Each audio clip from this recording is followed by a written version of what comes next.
Hello, Gremlins! After a couple of videos of me physically making things, I'm back to digital art, and today I'll be covering another aesthetic. This time, the aesthetic is...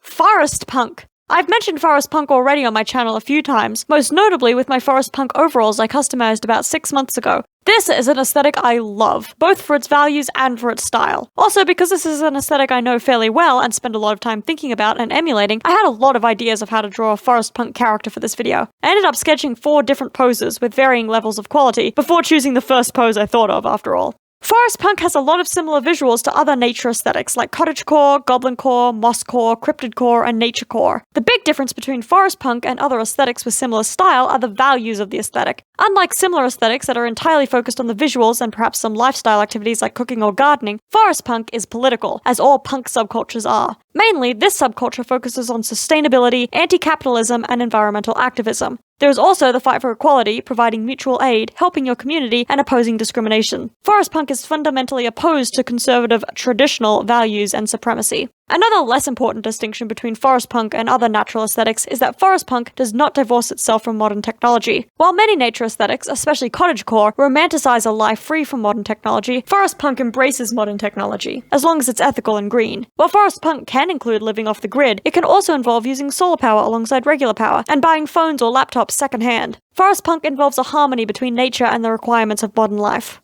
A wide variety of lifestyles can be classified as forest punk, from living completely off-grid in the woods, collecting rainwater and growing all your own food, to living in an apartment in the city with an herb garden on your balcony, shopping secondhand or from small businesses, and using public transport. One massive problem with all aesthetics is their encouragement of overconsumption. I believe people can enjoy aesthetics without overconsumption, using thrift stores and DIY, using clothing and jewelry you already have, and avoiding trying every single aesthetic you find, instead focusing on a few that you particularly like. I'm planning on creating a video on how I try out aesthetics in the future, where I'll talk more about this method. In forest punk, participating in the aesthetics sustainably is particularly important. It's rooted in thrifting, DIY, and underconsumption, not fast fashion. Forest punk is also a very flexible aesthetic as far as looks go, as the political values are more important to the subculture than the outfits. That being said, here are some items of clothing that often appear in forest punk looks. Forest punk can look very practical, the kind of clothing that is good for the woods and spending time in nature, like beanies, flannels, jeans, hiking boots, overalls, and sturdy jackets. It can also be more maximalist and alternative, with layered DIY jewelry made from natural material or litter, long skirts, chains, fabric sneakers, chunky boots, graphic tees, often DIY'd, and long coats. People can also wear political patches and pins, or borrow style from other alternative subcultures. In general, this aesthetic uses a lot of earth tones as well as black.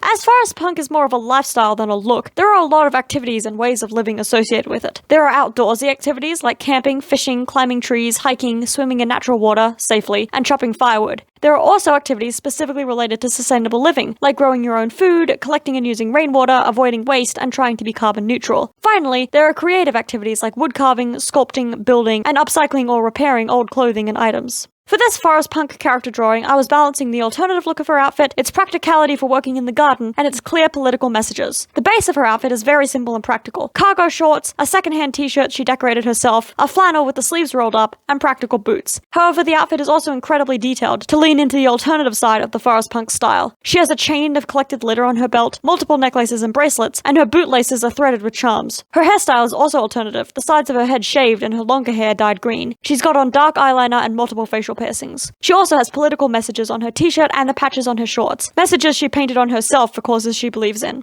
Her t-shirt was painted with bleach to read, "Mother Earth is not for sale." She painted the bleach on herself on a secondhand t-shirt, and I detailed the graphic with patches that are closer to white and closer to brown, as the bleach soaked into the fabric in different concentrations. Her flannel is mostly untouched, other than a plain patch for repair near the hem. However, I did add some sun bleaching around the collar, shoulders, and arms, since she wears the flannel outside to do work a lot. I'm mimicking an effect I accidentally produced on my own flannel, which I left outside for several days in the Australian summer sun, leading to the forest green fading to yellow in a weird patchy effect. Some of the patches on her shorts are the result of repairs, but most are added for the look of the shorts only. On her pocket, right under her cracked secondhand phone, is a patch painted with a Molotov cocktail. On the other leg, she has a patch reading, "Bankrupt a corporation." Finally, I added a guillotine patch, although I didn't draw that until the coloring stage. Her boots are very detailed, and I'm taking a lot of inspiration from my own pair of shoes, which I added beads, chains, and charms to a couple of weeks ago. I posted those shoes on my Instagram and YouTube shorts if you're interested in seeing them. In this drawing, the shoelaces are mostly threaded with wooden beads, some of them painted different colors. There's also a mushroom charm, a skull charm, and a teardrop charm, and the laces themselves are light green.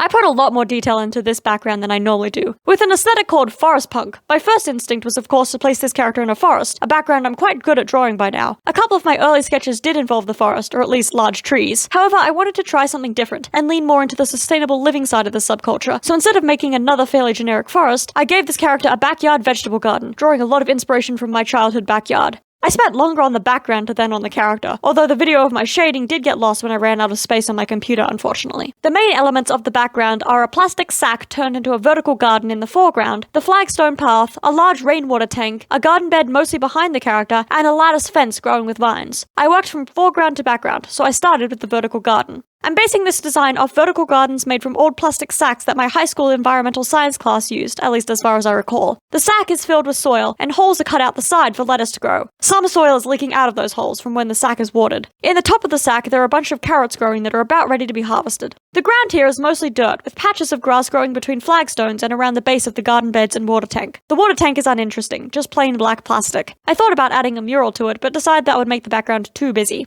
The garden bed is growing green beans and tomatoes, next to a marigold bush that's acting as a natural insect deterrent. I did look up reference images of green bean plants and tomato plants. I've grown both in the past, but it's been a while. The tomatoes were really fun to draw. There are bright red ripe tomatoes and just sprouted green ones, and it looks very bright and colourful. Finally, I detailed the back fence and gave the suggestion of more behind it with a simple gradient. When sketching, I planned to make the fence growing passion fruit vines, but by the time I got to this stage, I just used a basic foliage brush. I felt the garden was full enough of produce. And now we magically skip to the background being completely detailed and shaded. I'll pause for a second here so you can appreciate my effort, especially on the tomato plants, which were my pride and joy of this background. The carrots are pretty good too. My lost footage also included the shading of this girl's skin, so we jumped right into adding smudges of dirt on her legs, arms, face, boots, and shorts. The rest of the shading on her remains, starting with her hair. I tried a new method of shading on her hair, with a sharp line of highlight that I then break up, but I think that works better on shinier art styles, and I'll go back to my normal method next drawing. I never know what to talk about while I shade my characters. There isn't usually much to say about it, but it does take a chunk of my drawing time. So while I shade, a brief update. I'm now 2 weeks into school again. It isn't really art school, but it is an art program at a larger institution, and I'm having so much fun. I'm basically just doing art 7 hours a day, learning mediums I've never gotten to use before, and learning new techniques with mediums I've used for years. I'm very tired, but I'm also so happy, and I'm hoping that I can translate everything I'm learning into my art on the channel.